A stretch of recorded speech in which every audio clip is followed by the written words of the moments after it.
All right, everyone. Welcome to week 6 of the Go on Pro podcast, a doctor's 52-week journey to an unprocessed life.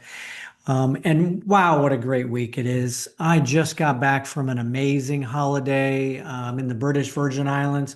Really got some good activities done toward improving my health. And it's an amazing thing when you think about what vacations mean to me and what they had meant to me in a previous life of mine. Previous life of mine, vacations meant going somewhere to hang out and we'd go to a lot of bars. Previously, I went to the British Virgin Islands and I would go to the bars at each of the islands we would get to, and a lot of activities in islands don't involve exercise because there's not a lot of trails in some islands, and you really have to search for them to find them. So really, the suggestion that holidays and birthdays used to be a celebration with alcohol does not necessarily have to be that. And I'll tell you, longevity and living healthy involves every aspect of your life must align. Doesn't have to align 100% of the time, and it doesn't have to be a rigid set of things, but it does have to have a commitment and a conviction to that. The my idea is to diminish alcohol's hold on those times, on the birthdays, the holidays, the different celebrations, and using those as a fodder to bring about a less unhealthy time in the future. So it is all about the future.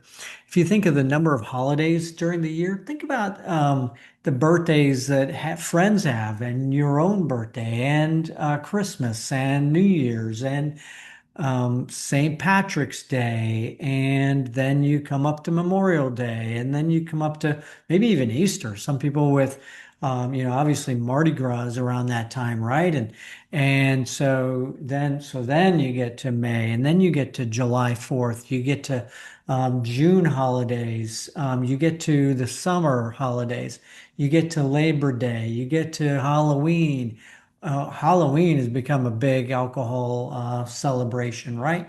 And then you get to Thanksgiving, then you get to Christmas. All of these holidays, if you add up, if you're trying to limit the number of drinks that you have, then those holidays can really add up. So, my vacation involved getting some hikes in. The resort that I was in for the first couple of days didn't have a gym. So what did I have to do? Get to the beach and do kind of a CrossFit routine there. I did yoga for a morning and met some great people in that yoga. Had a really good connection with some people.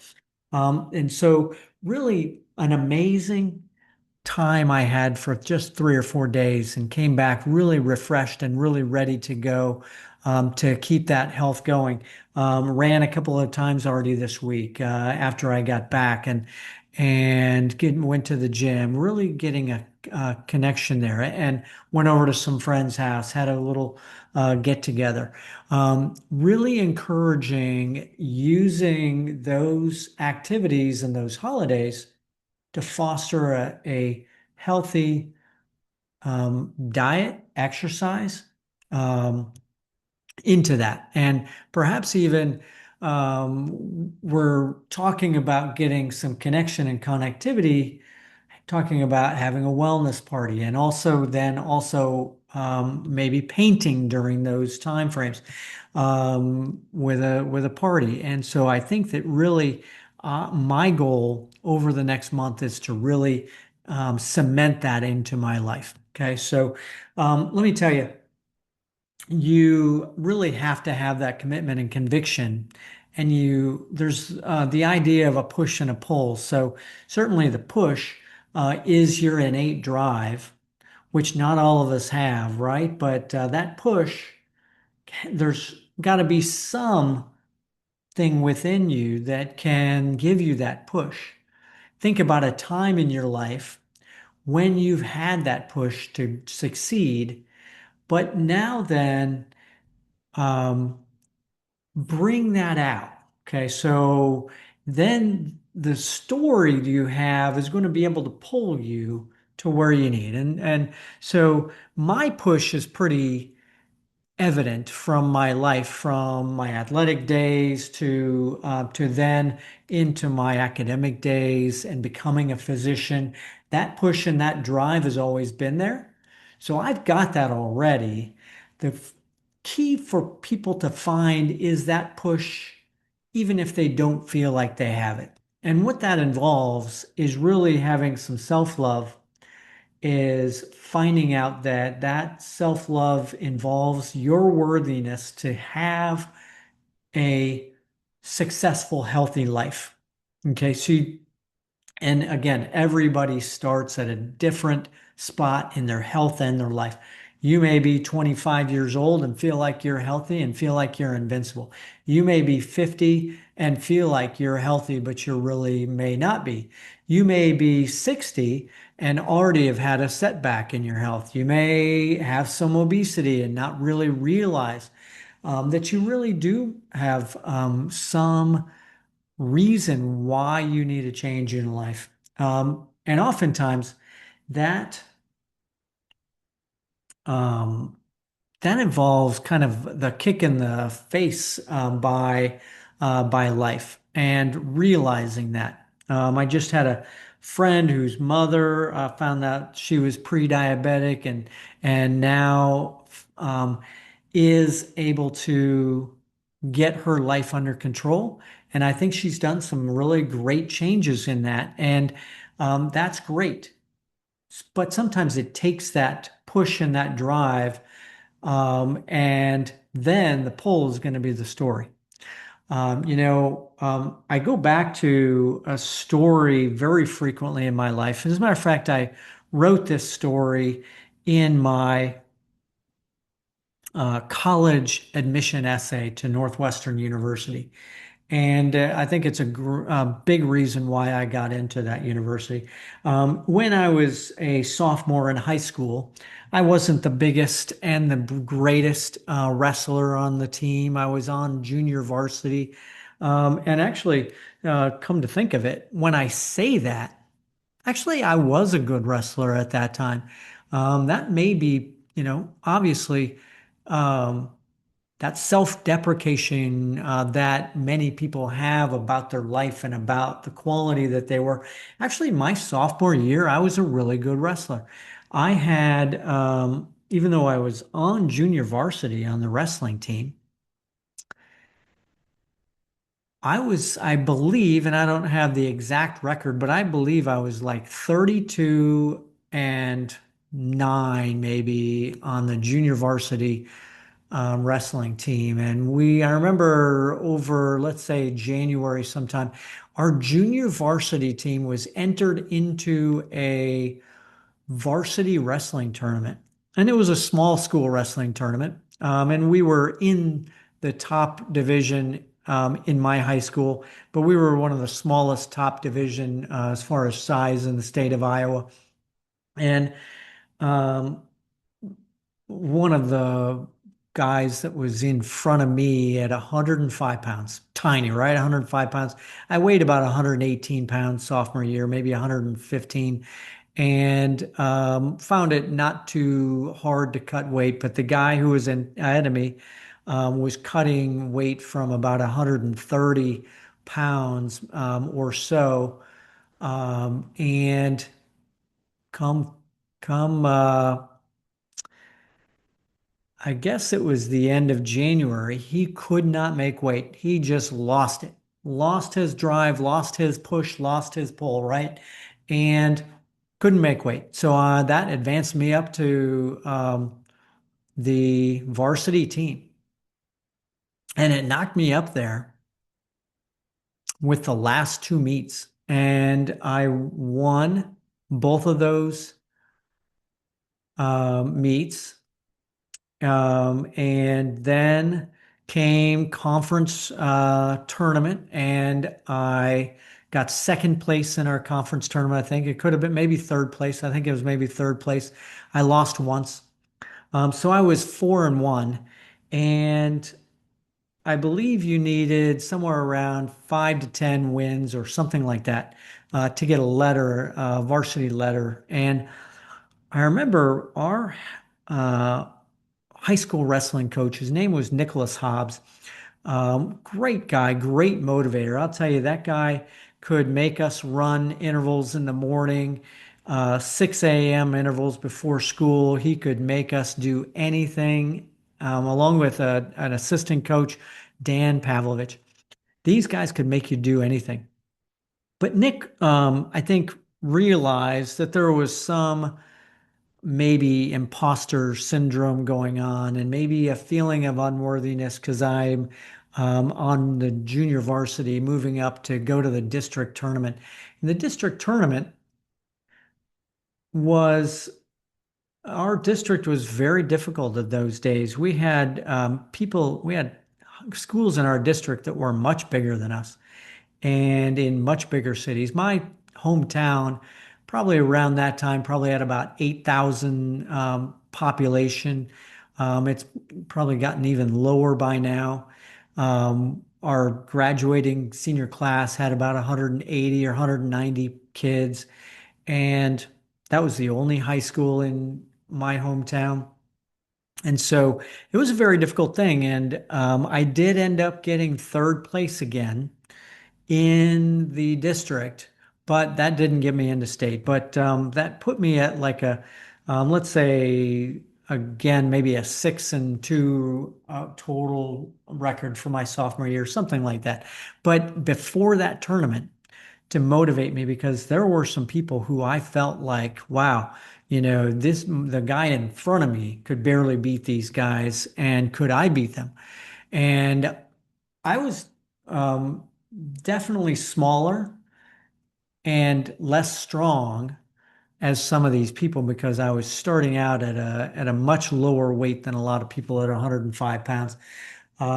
And the coach really took me aside and said, it doesn't matter about the letter. You're going to letter no matter what you do during this district tournament. And it really motivated me to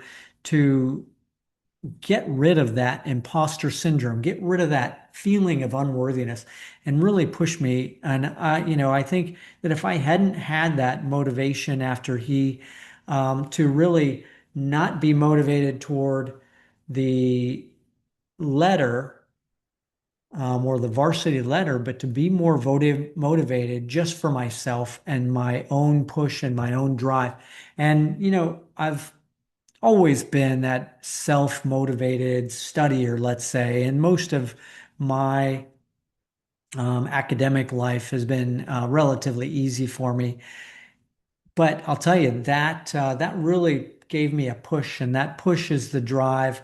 But really, what we need, as we get older and out of that time frame of we've already developed our push, right? Now we need a pull. That pull is your story. Okay. So really you, my idea of health, and again, I've told this story already to you folks. My story began as an athlete, as of what I thought was a pretty healthy life. Physician.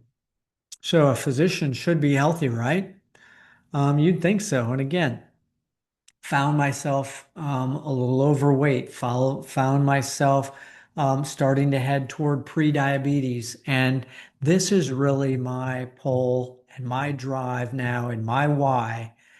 And I have created that why. And this is why I am creating this drive and this 52-week journey, because I felt like without this why and without this then vision, and that's what this 52-week journey is. It's this vision that I have and that foundation of self-love and that foundation of worthiness that's going to be instrumental in pushing me.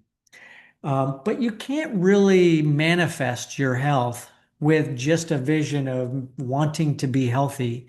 And you can't do it with just your drive because everybody has some drive. Everybody has a story about why. You have to act on that vision. Same with I'd say probably 30 to 50% of people who asked what is manifestation of a dream and a vision. It seems like people have an idea that it is something beyond what it actually is. That it's something mystical, that if you think about it, that it's going to occur. If that you do daily affirmations and if you have your why, that magically something's going to happen. And it's not that way. But certainly you have to have that vision. You have to have that affirmation. You have to have that self-love. And you have to have that foundation of worthiness.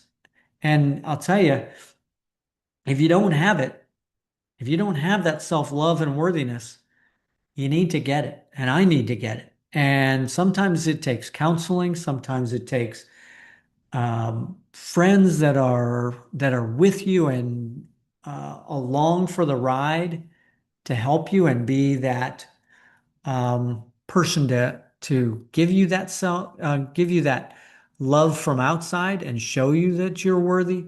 But again, it has to come from inside, and it has to then have action. And it has to have action on almost every day. Okay, so doesn't mean you can't have a cheat day, doesn't mean you can't have that, but it has to be 90%. It can't be 50%. And that's why this whole story about the diet and movement and sleep, connectivity and creativity can't be just well, I'm going to exercise once this week. It can't even be, I'm going to exercise twice this week or three times. It can't be that. And by the end of the 52 weeks and then on into the rest of my life, I'm going to have 90%. And that's my goal, is to get this to 6 out of 7 days of doing everything I can. Okay. I might have a day of rest. And I think with anything, with exercise, for example, you need a day of rest sometimes, and you might get injured. You might get and hopefully, and my idea of everything with movement is to make sure that we minimize that injury. Okay, so that story of why and that action that is taken every single day.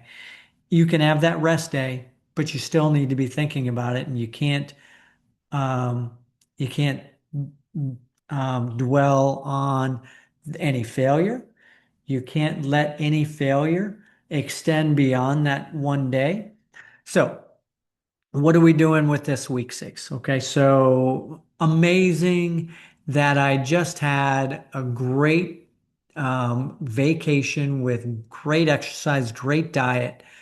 And sleep was relatively decent. I was in a two bed room with another guy who really liked it really cold, and so perhaps my sleep wasn't so good. But let we can not dwell on that. As soon as I came back, got some great sleep, got into my rhythm, and got back into my rhythm again. So again, what are we going to do? This week, my goal is to increase my vegan days from 1 up to possibly 3 days per week. So my goal is right now to increase to 3 days per week. But again, if you are starting from less vegan and feel like you can't do this, perhaps let's get to at least 1 day per week. But I'm going to 3. I'm going whole food vegan. So just because you're vegan doesn't mean you can eat, gummy bears, which actually gummy bears are not technically vegan sometimes unless you get the vegan gummy bears. But doesn't mean you just go eat crap that week that just doesn't have to be meat or cheese or dairy. Um, so it has to be whole food vegan. Okay, so and low sugar, relatively low sugar. I eat a lot of fruits. Again, here's something I just picked up today. Amazing how you can really eat. And this was very cheap, a couple bucks for this box of grapes. So The other thing that I'm going for this week is, and you really have to specify it ahead of time, exactly which days are going to be vegan, because you have to plan it out. You can't just go, well, I'm going to go out to so and so restaurant and be vegan unless you know that they have some vegan options that are good. I ate last night out with my mother and my girlfriend and her mother. Found a really good, potentially vegetarian option at least. So again, you need some protein in your diet when you're vegan. You need nuts and beans potentially, and I like to add beans to my diet during those days that I'm vegan. Again, no alcohol, six at least out of the 7 days. And again, not binging on that seventh day, right? So again, um, that diet, you might, if you're starting to be more and more vegan and you want to be more and more vegan, there are a few things you have to think about. If you're eating less dairy, you might need calcium and vitamin D. You might need vitamin B12. Those are the couple of things that are lacking in a diet that is vegan. So, and obviously, you, um, I get my vegans, my beans, my dark leafy vegetables like spinach or kale. That way, you can get some iron in there as well, and some other B vitamins. Um, and you're really just mixing it up. And we've talked about in the past having a variety of fruits and vegetables and trying to get to that 40 vegetables and fruits per week, trying to get that variety. And that helps with your microbiome and it helps to really get a variety of different vitamins and minerals. Okay. So that vegan diet is incredibly important to minimize, again, red meat and minimizing. Oh, the other thing that could be lacking in that diet, if you don't have very much um, seafood in your diet, then you're going to need some omega-3s, unless perhaps flaxseed might have some omega-3. But all right, let's go on to what we're doing with movement. Okay, so each week I want to try to add, and this week I'm going to add some different movements for this week. Um, Before, I've done a lot of different sports over the years, from sailing to tennis to mountain biking. And now I'm pretty much concentrating on being in the gym and also doing my running. Okay, so what I want to change a little bit is I want to get a stretch every morning this week. Okay, so I don't necessarily do a lot of exercise in the mornings before I go to work and on my work weeks. So when I'm working, I in general have a certain amount of things I need to accomplish during that morning. And I really need to get there when I get there. And I feel like that any kind of exercise delays that. And so I feel like getting into work as quickly as possible to get that accomplished. So my exercise tends to occur mostly in the afternoons. So I want to get at least a stretch and perhaps a little bit of um, activity in the morning. I always get some bright sunlight in the morning for maybe a walk or something like that. But I'm going to add some new sports this week. And they're not necessarily new sports because I've mountain biked and I've played tennis before, but I'm going to add those two um, old but new movements. Okay, so here's what, in addition to just the need for movement on a daily basis, and the need to work on that VO2 max and the need to work on that strength training, those are the two most important things. But mixing up that VO2 max into different sports and different activities, different movements, different stretching exercises to not just have one exercise, especially for leg strength, which is very important. So, those tendons need stretching and they stretch differently with, especially tennis, because you've got the back and forth pivoting on your Achilles tendon and your knees and your hips. Very important. So that's what I'm going to do this week for movement. For sleep, I'm continuing monitoring with my Aura Ring, Garmin watch, and the other thing that I think I've mentioned already is potentially using delta and theta entrainment and developing those. Again, if you have seen our Sunday Science on this about using um, gamma and alpha entrainment for potential treatment of Alzheimer's disease and prevention of dementia. But there's also the use of delta and theta for relaxation and for concentration and for sleep. Okay, so potentially I'm going to try to use that before I go to sleep. There are different types of entrainment, and there's light and there's sound.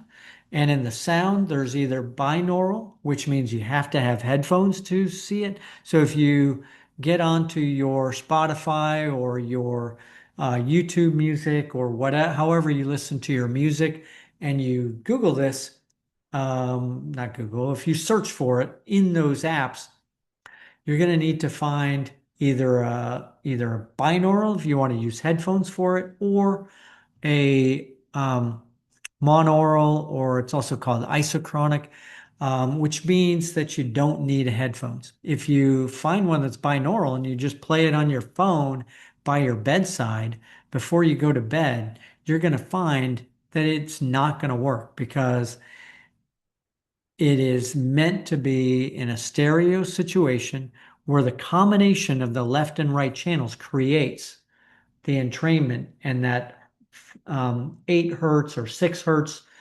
entrainment. Okay. I want to talk a little bit about sleeping pills because a lot of people use sleeping pills. And I, in general, stay away from all sleeping pills. I am a big believer in trying to avoid pharmacy and pharmaceutical development for my sleep. And certainly that may not help me since I travel a lot and I do shift work. I'm working a full week at a time and then a week off. So I may change my sleep wake cycle between those 2 weeks and I may travel and get jet lag.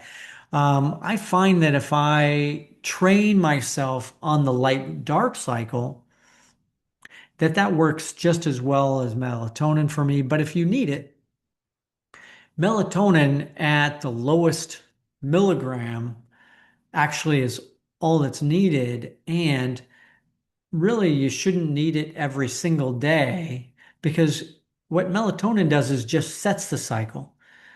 And melatonin setting my cycle might be needed for 1 or 2 days, but if I've already set it yesterday, it shouldn't be that off today unless I didn't get any light sunlight or if I didn't do something. Benzodiazepines and trazodone are often used, and if your doctor prescribes it, certainly um, there is data out there that says that these things are not really good for sleep. Okay, so they may make you tired, make you sleepy, but the sleep that you get on these medications is less quality. What I've seen with my sleep experts that I've talked to out there is that these things are no good. Okay, so and absolutely, if your doctor prescribes and you need these for your health, then by all means listen to your doctor.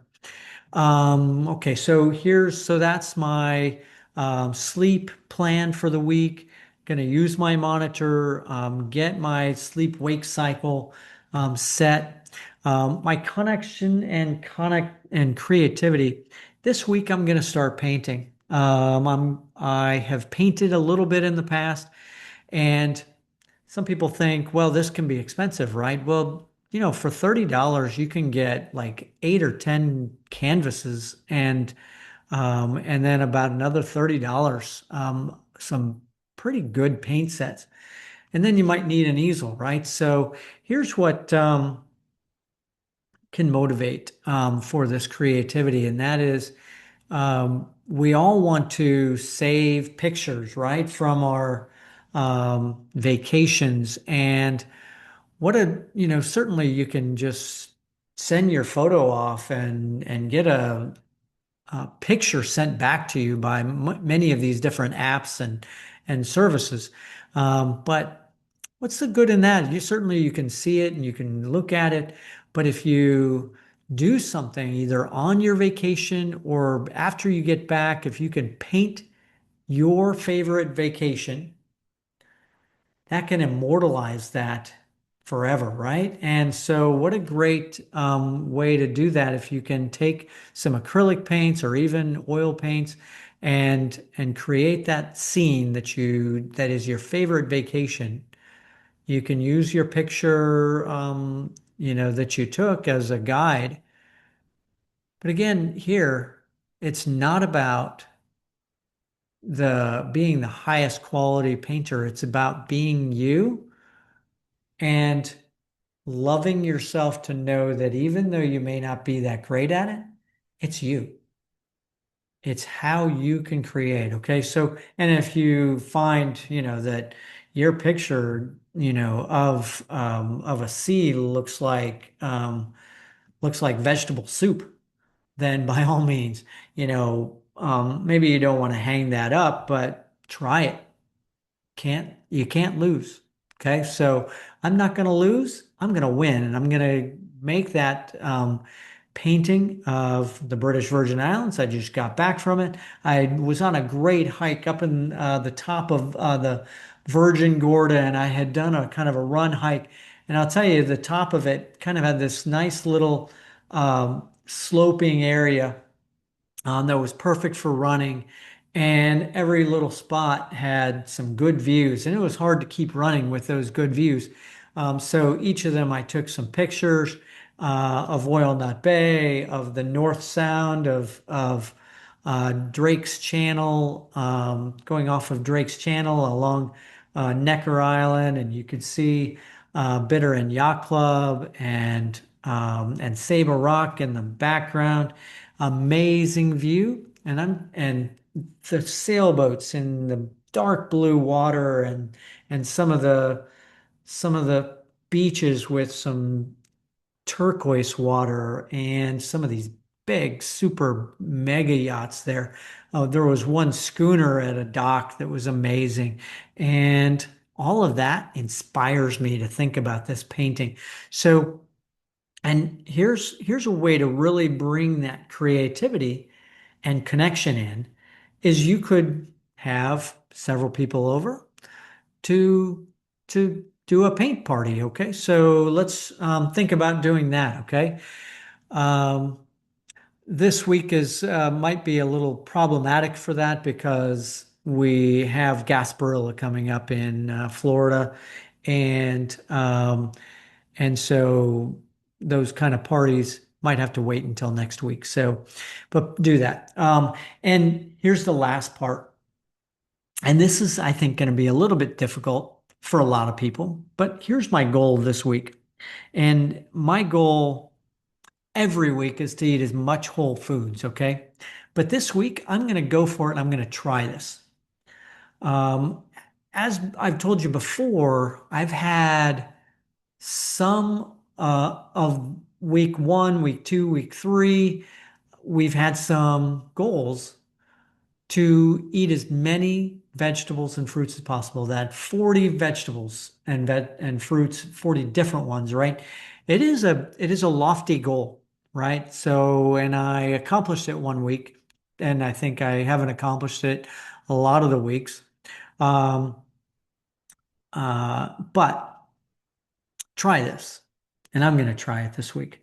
I'm going to try to go the whole week without any packaged foods.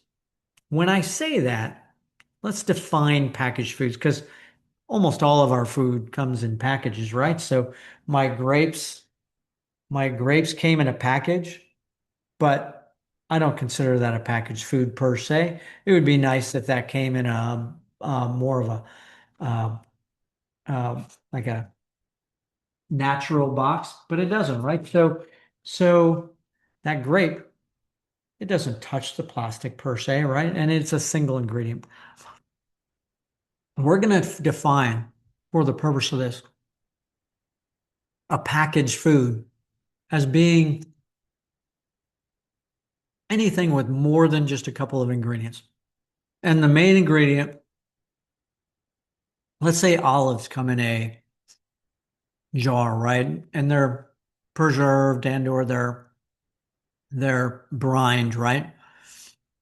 Um, but as long as there's no sugar, there's no added sugar, there's no added preservatives other than vinegar and or if it's a single ingredient, tomatoes and or potatoes, they may come in a package.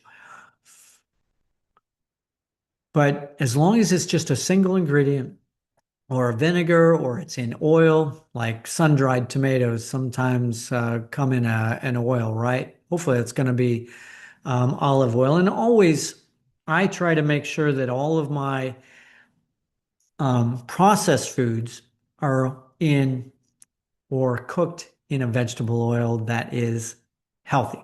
Avocado oil or olive oil to me are the top most healthy oils. And then some of the other seed oils, as long as they are organic and cold pressed, then I'm okay with those. And coconut oil might be kind of somewhere in the middle. And obviously, the um, saturated fats to me are less healthy, especially if they're processed. Okay, so I'm trying to avoid those, but single ingredients. And I'm going to try to go a whole week without any packaged foods. With that said, if I fail, let's count them. So my habit tracker app that I use, I've just added a new calendar, and that is packaged foods. So the number of packaged foods that I eat per day. That could be, and I eat a lot of Kind bars, let's say, for example. That to me is still a packaged processed food, even though it is better than candy bars, let's say. It does have some added sugar. It has some potentially also some oils that it's cooked in and some preservatives. So that to me is, even though it's a healthier, that is still a packaged food. And if that is there, I am I'm not going to eat it. My salads and everything are going to be involving um, a single ingredient. Okay. So, um, again, this takes some planning, it takes some food prep, especially if you eat food at your work. Okay. So, it takes some planning and meal prepping for that. So, I'm going to work on that this week, and I have a tough week of work this week, and so I need to think about that as to how I'm going to accomplish that. Okay, so let's review again each day, each podcast that we have. We talk about our review of what we've been doing. Again, we've been doing for our diet some elements of intermittent fasting, creating a nutrient scarcity, and creating a increased fiber for that is food for my microbiome, better signaling, better hormone balance, and using psyllium in the morning, drinking plenty of water. Oats, and especially oats, need to be organic and trying to get some organic fiber in there. Again, a lot of fiber sources are going to be from um, grains, and grains have the potential to have pesticides and the like. Okay, so the more organic you get, the less chance that you have pesticide um, contamination. We've done greens and berries daily. We've done fermented foods, beans, nuts, cabbage, kale, salads, improving foods, maybe fermented foods. The other thing I forgot to mention this week that I am starting to make some fermented pickles this week, and working on that. And no fast food, little processed food, all organic, or mostly organic. Antioxidants, if you're going to eat berries and vegetables, make sure they're full of antioxidants because obviously the sugar in that berry has to have a reason for it. And obviously, blueberries, blackberries, raspberries, strawberries are among the best antioxidant containing foods.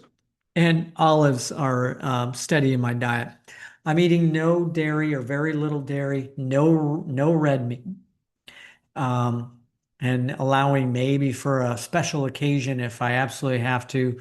And then having a Sunday meal prep, low sugar, almost keto. But I don't eat a lot of fat. Again, we just talked about red meat. My meat is going to be chicken and fish. And again, fermented foods. We're doing exercise, increase strength, and cardiovascular fitness is the goal. This helps to prevent falls and injuries in the future.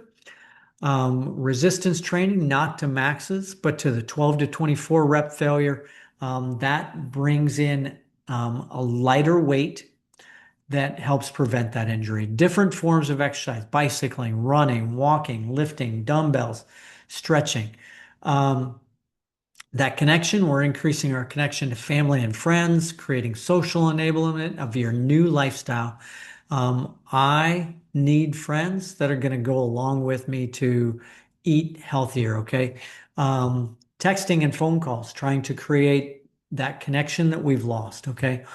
Sleep, again, we're working on our circadian rhythms, working on morning light, working on decreasing light in the evening, less stress, using meditation and mindset.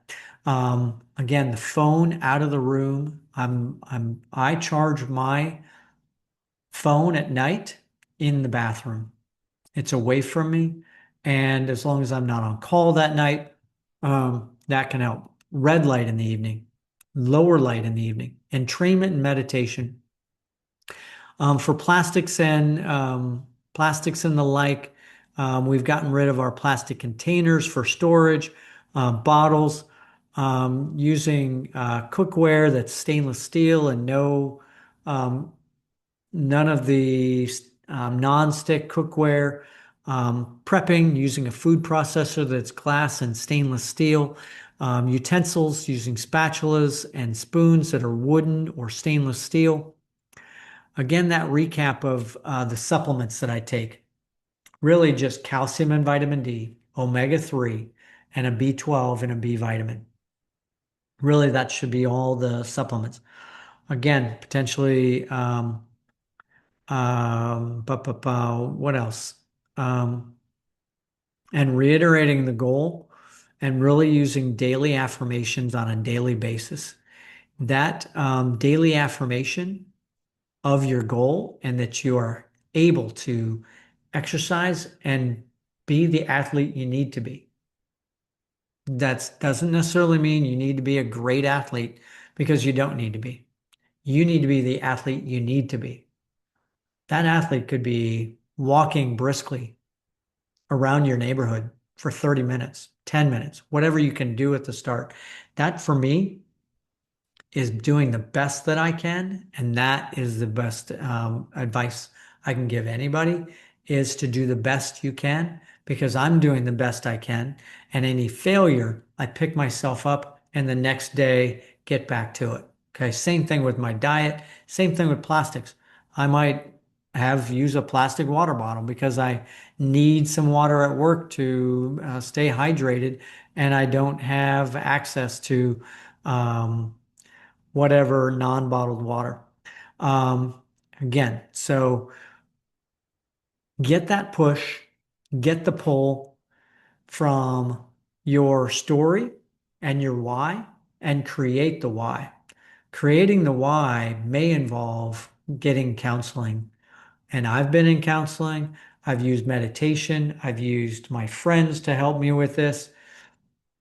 But everything has to be used and bring it into you to bring your why into your head to create how you are going to get from here to there. Okay, so here hasn't worked yet to create full on longevity. If you want to live to be 100 years old and you want to really be healthy at 100 years old, I guarantee you that 99% of us are not doing the here and now of what that entails. Now, everybody says, I want to live my life and that kind of thing. And you can really, and I have discovered that I can have a great time without alcohol. I can have a great time without having to eat a steak and macaroni and cheese. Occasionally, I might want to eat it, but it's not going to be on a daily basis. It's not going to be on a weekly basis. This is going to be my commitment to me, to my health and my future. And sometimes it takes an event to prod you and to pull you into this. But it's going to, for everyone, that realization is going to come at some point. And hopefully it's not too late at that point. And really, middle age is not too late. There are longevity studies with mice that show that a change at middle age actually almost has the same effect as making that effect early. Now, granted, let's say if you start having a good diet at age 40, there's already been some damage in the blood vessels that's occurred from a poor American, that standard American diet, which is SAD, SAD, SAD, right? It is that standard American diet that damages us on a daily basis that we're trying to get rid of. And I've had a pretty good run at it so far and improving amazingly. And so let's get to that. So we're on week 6 out of 52 weeks. And I tell you, by week 52, my health is going to be changed for the better. And we'll see. I'll share. I'm probably going to have more of this blood work to show my cholesterol and my hemoglobin A1C, which even after potentially what I thought was a year of improving my health, um, was having an effect, but it obviously didn't clear me to where I want to be for my longevity. So I'll share probably, I'd say probably about 6 weeks from now, I'm going to get some more blood work showing what my hemoglobin A1C.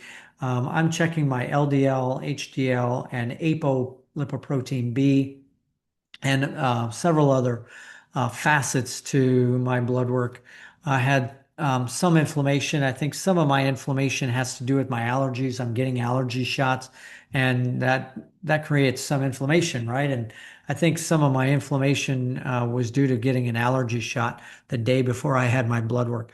But again, inflammation comes from your microbiome, comes from your diet, comes from your movement, and it also comes from your sleeps. Poor sleep can create inflammation. Okay, so again, all four of those pillars, and again, we're adding that fifth pillar, four legs to the table: the diet, movement, sleep, and connectivity and creativity. That fifth leg to the table is avoiding plastics and processed foods and uh, plastics and in our life are having an interesting effect. I think that there is perhaps some element of this in longevity that it would be difficult to tease out in a study. Okay, so, but it's clear that we have in our body plastics in our You can do urine tests and blood tests showing how much of these plastics are there. And getting rid of processed foods and fast foods goes a long ways toward that. So, um, again, thank you for joining us on the Go On Pro podcast, a doctor's 52-week journey to an unprocessed life. You can find us on a lot of different podcast um, outlets, from Spotify to Apple Podcasts to anywhere you get your podcasts. We also have video podcast on both um, YouTube and on Substack. Um, let's see where we can go from here. You can find us also on our social media pages, from TikTok to Instagram to Facebook to um, Threads, and check us out there. We are all over the place. You will find us on our Go On Pro website. That's goonpro.com. That's where you can see not only our podcast in video format, but also you can find us on um, find some of our social media pages from that site as well. I also have a link tree under Dr. Laartz, so Dr. Laartz, Drlaartz on Linktree. You can find all of our social media pages and websites on there. I also have a website called drlaartz.com. That shows some of my other companies, drlaartz.com. So amazing. Thank you again. My name is Brent W. Laartz, MD. I am an infectious disease physician, expert in microbiome. I also have a master's in neuroscience, and um, thank you very much for joining me. I will see you on the flip side on week 7. Thank you very much for joining us, and we'll see you soon.